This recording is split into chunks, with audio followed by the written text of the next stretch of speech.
if you moved to the UK because you had a plan, maybe a 5-year plan, a particular visa route, a particular salary, a particular school, a particular idea of what your life was going to look like, I need you to hear this. One thing we've come to realize is that the hardest part isn't actually moving abroad. It's trying to build a life in a country where things can change suddenly while you're still trying to figure things out. I'm sure we've all seen how things are changing, especially immigration rules, but sadly, that's not the only thing changing. So stay with me. Let's go into the details of what this video is all about. My name is Tochi. You're welcome to my channel. Please like this video, give it a thumbs up as you're watching, so YouTube can recommend it to more people that needs to see it. To all my returning subscribers, you guys are amazing. You're welcome back to today's video. If you're yet to subscribe to my channel, please do so right now. Click on the subscribe button. Thank you. So let's talk about all the things that nobody prepares you for while living abroad. And please stay with me to number 5, because it's something that most people eventually experience. Number 1, your plan, your whole life plans can change suddenly because the rules change. Now, nothing prepares you for this particular one because you don't have control of what the government decides, of government policies. You basically plan ahead or plan your life based on the information you have at hand or have at the present time when you're making your immigration plans. For example, for those of us in the UK, we have seen in recent times how immigration rules have just been changing. The policies and the things that you used to know before you moved to the UK have changed. A few years ago, if you're coming to study in the UK, you could go with your dependents, right? But now that has changed. We have also seen how the UK is planning to change the time for ILR, right? And they said that they plan to apply it retrospectively, that is for it to affect those already in the UK. Imagine this happens, right? And you already planned your life with the 5 years in mind. What now becomes of you? So a lot of people say, oh, you have to have a plan when going abroad. People do that. But then you coming, due to no fault of yours, due to something, circumstance that you cannot control, everything just changes and you begin to question your life decisions. A lot of people made plans. There were people who came into the UK with plans, great ideas, but immigration rules didn't go in their favors. The people are still struggling today due to some of these changes, right? So truthfully, this is the reality of so many people abroad, but we don't often talk about it because sometimes even if you come to talk about it, you'll be judged wrongly, you'll be criticized. You know, people will say you're ungrateful, you even have the opportunity to move abroad, some don't. You know, you will be misunderstood. And so it is just what it is, and it is the reality. Number 2, you may lose the version of yourself that you know. You may have to rebuild your identity. You arrive with an identity as a lawyer, a doctor, a businesswoman, a CEO, someone who, you know, is climbing the ladder in her career back home. You're a teacher, okay? Just somebody doing well back home, and then you move abroad to a new country and suddenly you're trying to understand the job market. You're faced with childcare challenges. You've seen that, oh, you can't even do too much. You and your partner cannot work full time because you have children. You know, you're trying to understand, oh, your profession back home is not in demand here because you're on a visa. What you can do is limited. You're restricted by your work visa. If you decide to pay for childcare, it's really expensive. So eventually begin to ask yourself, am I really the person I used to be? Do I need to retrain? Do I need to take a new course? Do I need to get a new skill? You begin to ask yourself those questions. And for some people, you begin to change careers. You find yourself beginning to do some things that you didn't even imagine that you could do. You take a job below your skills level. You take a job because those skills you had back home are not even recognized here. So you need to take exams, build skills that are recognized here, try to get experience that are recognized here in the UK, and it takes time. So you begin to rebuild. So imagine the identity that you have built. You have gone to school for 4 years, for 5 years in the university, law school, you have worked. For some people, you had 10 years work experience, 15 years, 5 years work experience, building that identity that you know, that you are used to, and then moving abroad to a whole different country. You pause, have to do something else first before you can now start building a new identity. So it takes time. Some people, it takes them a while to accept the new reality. And some people don't take it well.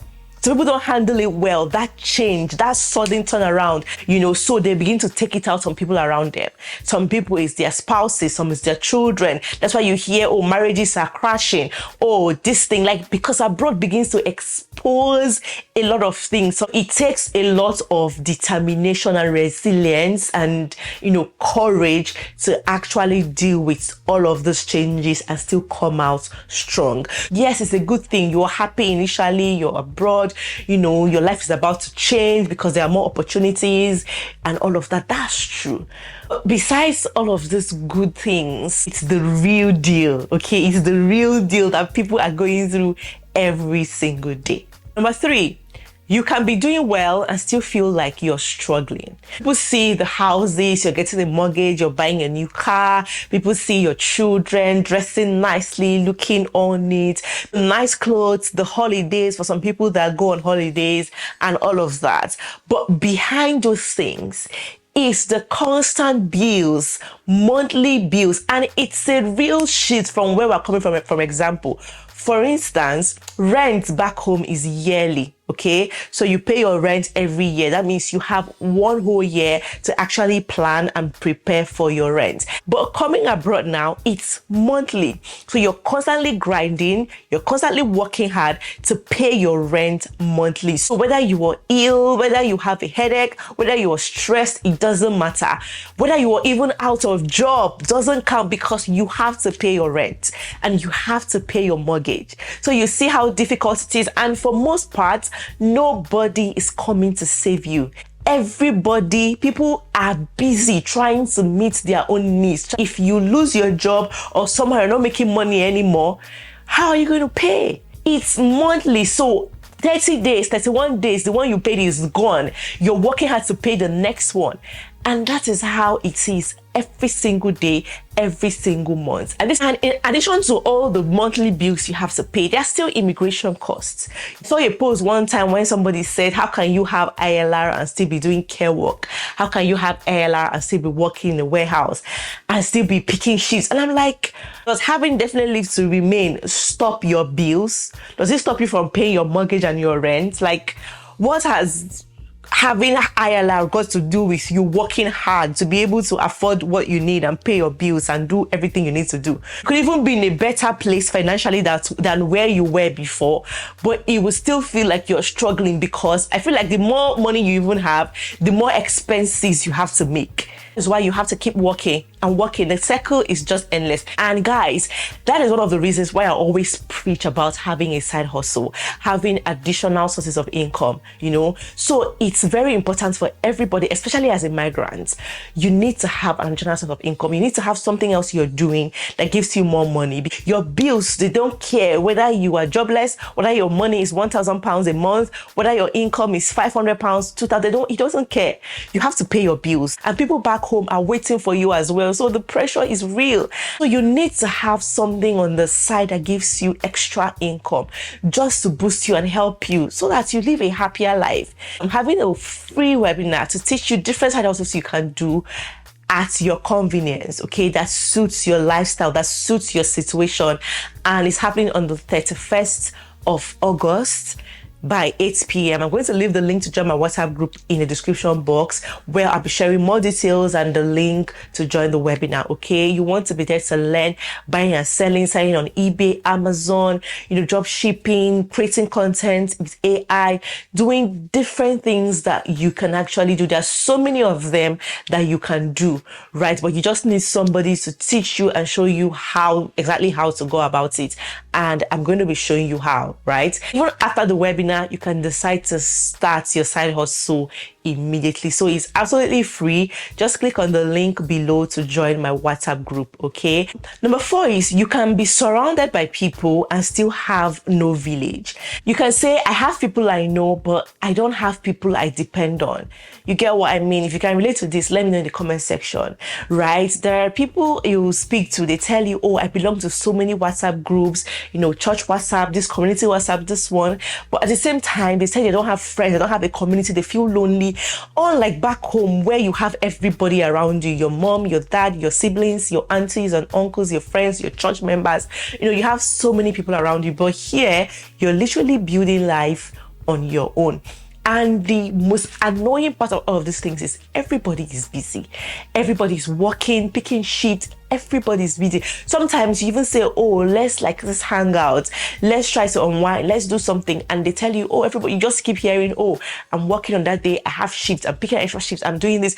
Even some people that agreed to come will not now come because, oh, a shift came out and I needed money urgently. And so I had to pick the shift, you know? So you just hear things like that. Everybody is actually busy. So it's nobody's fault. There's somebody that was telling us one time that they moved to a city or a town where it was just literally them that were the only black people there, you know. So in that kind of place, how can you start making friends? It's going to take a while for you to make friends. It's not going to be easy, you know. So it's even easier if you have somebody that looks like you, that talks like you, that understands you in an environment. It's going to be easier for you to connect, even though it's still hard. Now imagine someone who doesn't have that option where they live. And finally, number 5 for this video is that you might eventually realize that home has changed. Everything that you're familiar with back home has changed. Your friends, because for some, you've left that familiar terrain, you've left people behind, you have moved somewhere else. So a lot of things have changed for you. Even when you visit, it might not just be the same for you anymore. And with immigration, people are moving to different places. Somebody said that there's something that immigration is doing.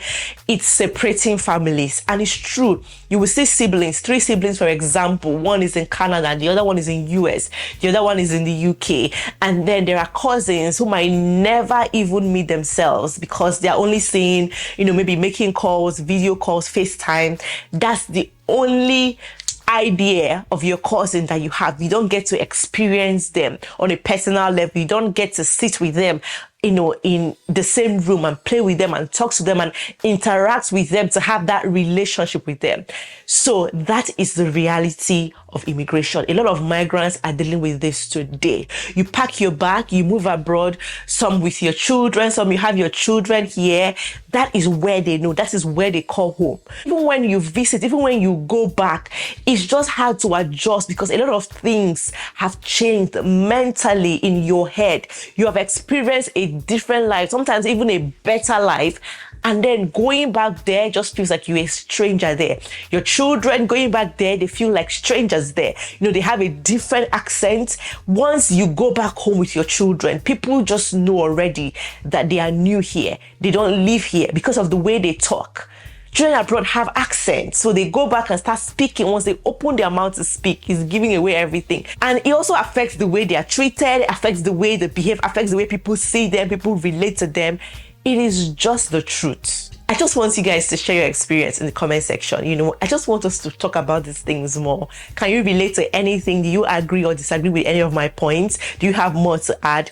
Let us know. Let us just continue in the comment section. So sometimes just realize that your plan might change. So rules will change. Families will change, you will change, okay? Because change is the only constant thing in life, after all. So yeah, that is it for today's video. Don't forget to join my WhatsApp group for my free webinar happening on Sunday, okay? I want to see you guys all there. Let's all come and learn what we can do together to make more money and live a happier life abroad. I'll see you guys in my next video. Bye-bye.